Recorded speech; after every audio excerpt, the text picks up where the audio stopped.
ശ്രീ ഉമേഷ് ബാബു, ഇപ്പോൾ കെ രാഗേഷ് തുടക്കം മുതലെടുത്ത സമീപനം നമുക്കറിയാം. ഈ കണക്കുകൾ വി കുഞ്ഞികൃഷ്ണൻ ചോദിച്ച സമയത്ത് കണക്കുകൾ മാധ്യമങ്ങൾക്ക് മുന്നിൽ അവതരിപ്പിച്ച ഘട്ടത്തിൽ പിന്നീട് വാർത്താ സമ്മേളനം നടത്തി അത് ഞങ്ങൾ അകത്ത് പറഞ്ഞോളാം, നിങ്ങൾ അറിയേണ്ട കാര്യമില്ല എന്ന് മാധ്യമങ്ങളോട് പ്രതികരിച്ച് നമ്മൾ കണ്ടതാണ്. പിന്നെ തുടർച്ചയായി മധുസൂദന് ഒരു പ്രതിരോധം തീർത്തുകൊണ്ട് അദ്ദേഹം പ്രത്യക്ഷപ്പെടുകയും ചെയ്തതാണ്. തെരഞ്ഞെടുപ്പിലെ കനത്ത പരാജയം, അതിനുശേഷം പാർട്ടി നടത്തിയ വിലയിരുത്തൽ, തെറ്റുതിരുത്തലേക്ക് കടക്കുന്നു എന്ന സഖാക്കളോട് പറയൽ, അതിനുശേഷം ഇപ്പോൾ രാഗേഷ് നടത്തുന്ന പ്രതികരണം, അത് രാഗേഷിന്റെ മാത്രം പ്രതികരണമാണ്, അതൊരു വ്യക്തിപരമായ പ്രതികരണമാണ് എന്നങ്ങ് കാണുന്നുണ്ടോ? അല്ല, ഇതിൽ രണ്ട് കാര്യങ്ങളാണ് എനിക്ക് തോന്നുന്നത്. അതിൽ ആദ്യത്തെ കാര്യം, ഈ കെ രാഗേഷ് മിക്കവാറും രാഷ്ട്രീയമായിട്ടൊരു മണ്ടനാണ് എന്ന് CPM-ന്റെ കണ്ണൂരിലെ എല്ലാ അണികൾക്കും അറിയാം, അതിൻ്റെ നേതാക്കന്മാർക്കും അറിയാം. അതിൻ്റെ നിരവധിയായിട്ടുള്ള തെളിവുകൾ ഈ മനുഷ്യൻ കഴിഞ്ഞ കുറച്ച് മാസങ്ങൾ കൊണ്ട് ഉണ്ടാക്കിയിട്ടുണ്ട്. ഈ കെ രാഗേഷിന് CPM-ന്റെ കണ്ണൂർ ജില്ലാ സെക്രട്ടറി ആയിരിക്കാൻ ഒരു ശേഷിയുമില്ല എന്ന് എത്ര കുറി തെളിയിച്ചിരിക്കുന്നു ഈ മനുഷ്യൻ. ഈ വി കുഞ്ഞികൃഷ്ണൻ നടത്തിയിട്ടുള്ള ഒരു ഇന്റർവ്യൂവിൽ ഉന്നയിച്ച ആരോപണങ്ങളെ കുറിച്ച് അദ്ദേഹം സംസാരിച്ച് അവസാനം ബഹുജനങ്ങളെ കുറിച്ച് വിചിത്രമായ നിർവചനങ്ങളൊക്കെ കൊടുത്തിട്ട് ഒരു വട്ടം CPM-ന്റെ കണ്ണൂർ ജില്ലാ ഘടകത്തെ അപമാനകരമായ ഒരു സാഹചര്യത്തിലേക്ക് കൊണ്ടുവന്നു ഈ മനുഷ്യൻ. പിന്നീട് തെരഞ്ഞെടുപ്പ് തോറ്റപ്പോഴാണ് പിണറായിയിലെ വീട്ടിലേക്ക് ED-യുടെ റെയ്ഡ് വന്നത്. അന്ന് അവിടെ CPM-ന്റെ പ്രതിഷേധമൊക്കെ നമ്മൾ കണ്ടതാണല്ലോ. ആ പ്രതിഷേധത്തിനിടയിൽ ഈ മനുഷ്യൻ നടത്തിയ ഒരു പ്രഖ്യാപനമുണ്ട്. ED CPM-നെ തകർക്കാനാണ് ശ്രമിക്കുന്നത്, കാരണം കോൺഗ്രസിൽ നിന്ന് BJP-ക്ക് ആളെ കിട്ടില്ല, CPM-നെ തകർത്താൽ CPM എന്ന് BJP-യിലേക്ക് ആളെ കിട്ടുന്നതാണ്. ഇതും കേരളത്തിലെ മാധ്യമങ്ങൾ മുഴുവൻ എന്ന് പറഞ്ഞാൽ തന്റെ പാർട്ടിയെ എന്തുമാത്രം പരസ്യമായി സ്വയം അപമാനിക്കാമോ അതെല്ലാം ചെയ്തുകൊണ്ടിരിക്കുന്ന മനുഷ്യനാണ്. അതിന്റെ ഒടുവിലത്തെ ഉദാഹരണമാണിത്. അയാൾക്ക് ഈ പറയുന്ന CPM-ന് വല്ല നാഥനം ഉണ്ടെങ്കിൽ, അതിനൊരു യഥാർത്ഥ നേതൃത്വം ഉണ്ടെങ്കിൽ ഈ വിദ്വാനെ നിയന്ത്രിക്കാൻ തയ്യാറാകണം. നമുക്കറിയാലോ, CPM-ന്റെ കേന്ദ്ര കമ്മിറ്റി ഒടുവില് അങ്ങനെയാണല്ലോ, താഴെത്തട്ടിലുള്ള ഘടകമൊക്കെ തുടങ്ങിയിട്ട് അവസാനം കേന്ദ്ര കമ്മിറ്റി കേരളത്തിലെ തെരഞ്ഞെടുപ്പിനെ കുറിച്ച് പുറപ്പെടുവിച്ചുള്ള റിവ്യൂ റിപ്പോർട്ടിനകത്ത് വളരെ കൃത്യമായിട്ട്, എന്ന് പറഞ്ഞാൽ അവരുടെ കൃത്യതയാണ്, നമ്മുടെ കൃത്യതയല്ല, ആ പാർട്ടി പറഞ്ഞിരിക്കുന്ന കാര്യം ഒരു സംശയലേശമന്യേ ലോകത്തോട് പറഞ്ഞിട്ടുള്ള കാര്യം, പയ്യന്നൂരിലും തളിപ്പറമ്പിലും സ്ഥാനാർത്ഥി നിർണയം പാളി എന്നുള്ളത്. തളിപ്പറമ്പിലെ സ്ഥാനാർത്ഥിയുടെ കാര്യം നമുക്കറിയാം. ഈ പറയുന്ന സംസ്ഥാന സെക്രട്ടറിയുടെ ഭാര്യയെ അവിടുത്തെ ആളുകളുടെയൊക്കെ വികാരത്തിനെതിരെ കെട്ടി ഇറക്കി എന്നുള്ളതാണെങ്കിൽ, മറ്റേയാള് ഒരു അഴിമതിക്കാരനാണെന്ന് ഈ പറയുന്ന പയ്യന്നൂരുകാർക്ക് മുഴുവൻ അറിയാമെന്നുള്ളതാണ് ആ സ്ഥാനാർത്ഥിയുടെ കഴിഞ്ഞ MLA-യുടെ അയോഗ്യതയായിട്ട് നമ്മൾ കേട്ടിട്ടുള്ളത്, ഈ പാർട്ടി മനസ്സിലാക്കിയിട്ടുള്ളത്. അപ്പൊ അങ്ങനെ ഒരു നിലപാട് കേന്ദ്ര കമ്മിറ്റി സ്വീകരിച്ചു കഴിഞ്ഞാൽ ഈ ആൾക്ക് എങ്ങനെയാണ് ഇങ്ങനെ ഒരു പ്രസംഗം നടത്താൻ പറ്റുക? ഈ പ്രസംഗം നടത്തുന്നതിലൂടെ അയാൾ നിരന്തരമായിട്ട് ഈ CPM എന്ന് പറയുന്ന പാർട്ടിയുടെ അസ്തിത്വത്തെയാണ് ചോദ്യം ചെയ്യാനിട വരുന്നത്. അയാൾ എന്താ ചെയ്തുകൊണ്ടിരിക്കുന്ന അയാൾ ആരോടും പറയണ്ട. അയാൾക്കുള്ള പിൻബലം നമുക്കറിയാം.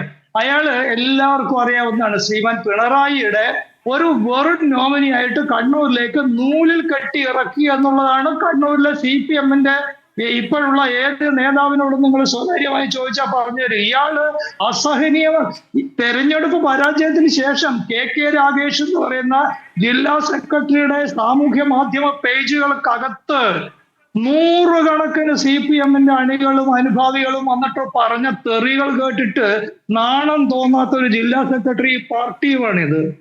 പക്ഷെ അതൊരു ജില്ലാ സെക്രട്ടറിയുടെ മാത്രം പ്രതികരണമായിട്ട് അങ്ങ് കാണുന്നുണ്ടോ? കാരണം ഈ പറഞ്ഞ തോറ്റ MLA ഉണ്ടല്ലോ, ഈ മധുസൂദനൻ ഈ തെരഞ്ഞെടുപ്പ് കോടതിയിലേക്ക് കൊണ്ടുപോയിരിക്കുകയാണ്. ഈ തെരഞ്ഞെടുപ്പ് പരാജയം അത് മാനഹാനി ഉണ്ടാക്കിയിരിക്കുന്നു എന്ന് പറയുന്നു. കുഞ്ഞികൃഷ്ണൻ കളവ് പറഞ്ഞാണ് തെരഞ്ഞെടുപ്പ് ജയിച്ചതെന്ന് പറയുകയാണ്. അല്ല, ഞാനതാ പറയുന്നത്. ഈ കെ രാഗേഷിന്റെ പിൻബലത്തിലായിരിക്കുമല്ലോ കാരണം കെ രാഗേഷാണല്ലോ ജില്ലാ സെക്രട്ടറി. ഈ TI മധുസൂദൻ ഈ പണികളൊക്കെ ചെയ്യുന്നതിന്റെ പുറകിൽ ആരാണെന്നാണല്ലോ ഇന്ന് കെ രാഗേഷ് ലോകത്തിന് മുമ്പിൽ വ്യക്തമാക്കിയത്. ഈ പറയുന്ന പാർട്ടിക്കോ അതിന്റെ ഏതെങ്കിലും നേതാവിനോ സാമാന്യ ബോധം ഉണ്ടെങ്കിൽ ഇങ്ങനെ ഒരു തെരഞ്ഞെടുപ്പ് കേസ് കൊടുക്കുവോ? വി കുഞ്ഞികൃഷ്ണൻ ഈ പറയുന്ന പഴയ MLA-ക്കെതിരായിട്ട് ഉന്നയിച്ച ആരോപണങ്ങൾ മുഴുവൻ ലോകത്തിന്റെ മുമ്പിലുണ്ടല്ലോ. എന്ന് മാത്രമല്ല, ആ കണക്കുകളിൽ അദ്ദേഹം ഉറച്ചു നിൽക്കുകയും ചെയ്യുന്നുണ്ട്. ഇതൊരു കോടതി നടപടികളിലേക്ക് പോയി കഴിഞ്ഞാൽ CPM വീണ്ടും എന്തുമാത്രം അപമാനിതമായി തീരും. ഇപ്പോഴ് പൊതുമണ്ഡലത്തിലുള്ള ഒരു ചർച്ചയുണ്ട്, പാർട്ടിക്കകത്ത് ഒരു ചർച്ചയുണ്ട്, തെരഞ്ഞെടുപ്പിൽ ഒരു പരാജയമുണ്ട്. പഴയ കുഞ്ചൻ നമ്പ്യാർ പറഞ്ഞ മാതിരി അതുകൊണ്ട് അരിശം തീരാതെ ഇതൊരു കോടതി നടപടിയിൽ കൂടി ലോകം വീണ്ടും ഈ പറഞ്ഞ് ഇവർക്ക് പരമാവധി അപമാനം ഉണ്ടായിത്തീരണം എന്നൊരു പണിയാണ് TI മധു ചെയ്തത്. അല്ല, അപ്പൊ പാർട്ടി അറിയാതെയാണ് മധുസൂദനൻ കോടതിയിൽ പോയത്, അല്ലെങ്കിൽ പാർട്ടി അംഗീകരിക്കാതെയാണ് എന്ന ഒരു അഭിപ്രായം അങ്ങേക്കുണ്ടോ? അങ്ങനെ വേണമല്ലോ വിചാരിക്കാൻ. കാരണം പാർട്ടിയുടെ കേന്ദ്ര കമ്മിറ്റി ഇയാളുടെ സ്ഥാനാർത്ഥിത്വം മോശമാണ്, അതുകൊണ്ടാണ് തോറ്റുപോയതെന്ന് പറഞ്ഞാൽ പിന്നെ ഇയാൾക്ക് എങ്ങനെയാണ് ഈ പറയുന്ന V കുഞ്ഞികൃഷ്ണനെതിരായിട്ട് കേസ് കൊടുക്കാൻ പറ്റുക? അല്ല, ഇത് പറഞ്ഞിരിക്കുന്ന അയാളുടെ പാർട്ടിയുടെ കേന്ദ്ര കമ്മിറ്റി അല്ലേ?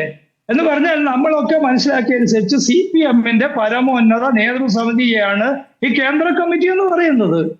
ആ കമ്മിറ്റി ലോകത്തോട് സ്വകാര്യമായി ചർച്ച ചെയ്തില്ല, ലോകത്തോട് പരസ്യമായി പറഞ്ഞാണ് ഈ പയ്യന്നൂരിലെ സ്ഥാനാർത്ഥി നിർണയം മോശമാണ്, ഈ സ്ഥാനാർത്ഥിയെ മത്സരിപ്പിക്കാൻ പാടില്ല എന്നല്ലേ അതിന്റെ മലയാളം.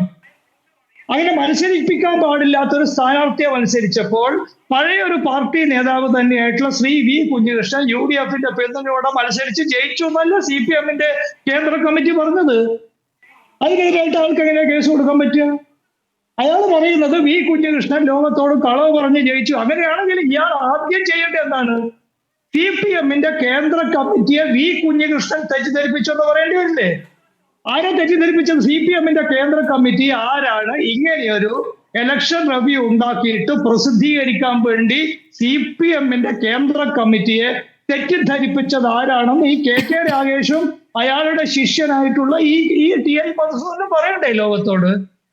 ഇങ്ങനെ ഒരു അവസ്ഥ എന്ന് പറഞ്ഞാല് നമ്മൾ പഴയ ആളുകൾ പറയുന്ന ഒരു തമാശയായിട്ട് കുട്ടികളൊക്കെ പറയാറുണ്ടല്ലോ, ഭൂമിയിലെ ഏറ്റവും വലിയ ശത്രുവിന് പോലും ഒരു ഗതികേട് വരരുതെന്നുള്ളതാണ്. ഞാനിതൊക്കെ പറയുന്ന ചോദിച്ചു കഴിഞ്ഞാല് ഒരു 3 പതിറ്റാണ്ടിലധികം കാലം ഞാനും ഒക്കെ കൂടി ഈ പറയുന്ന രാവ് പകൽ അധ്വാനിച്ചിട്ട് ഉണ്ടാക്കിയതാണ് ഈ സാധനം. ഈ രാകേഷ് ഇരിക്കുന്ന ഈ കസേരയുണ്ടല്ലോ, ഇതിന്റെ ഒക്കെ പറയല് എന്റെയൊക്കെ അധ്വാനത്തിന്റെ ഒക്കെ ഒരു പതിറ്റാണ്ടുകളുടെ അധ്യായങ്ങളുണ്ട്, മനസ്സിലായല്ലോ.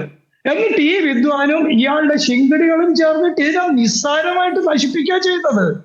അതാണ് ഞാൻ ചോദിക്കുന്നത്. ഇതിന് വേറൊരാളുണ്ടാവില്ല, ഒരു സംസ്ഥാന സെക്രട്ടറി എന്ന് പറയുന്ന ഒരാളുണ്ടാവുമല്ലോ, അഖിലേന്ത്യാ സെക്രട്ടറി എന്ന് പറയുന്ന വേറൊരു കഥാപാത്രം ഉണ്ടാവുമല്ലോ. ഈ വിദ്വാന്മാരെയൊക്കെ എന്തെടുക്കുക ചെയ്യുന്നത്?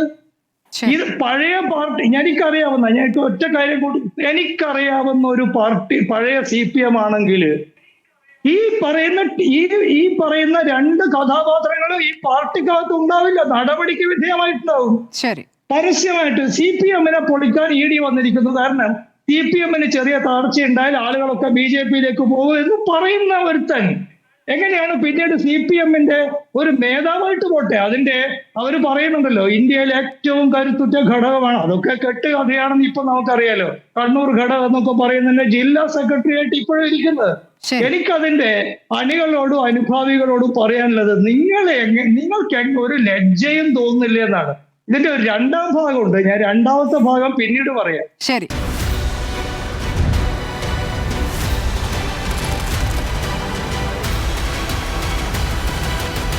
ഡിബേറ്റ് വിത്ത് സ്മൃതി പരുത്തിക്കാട്.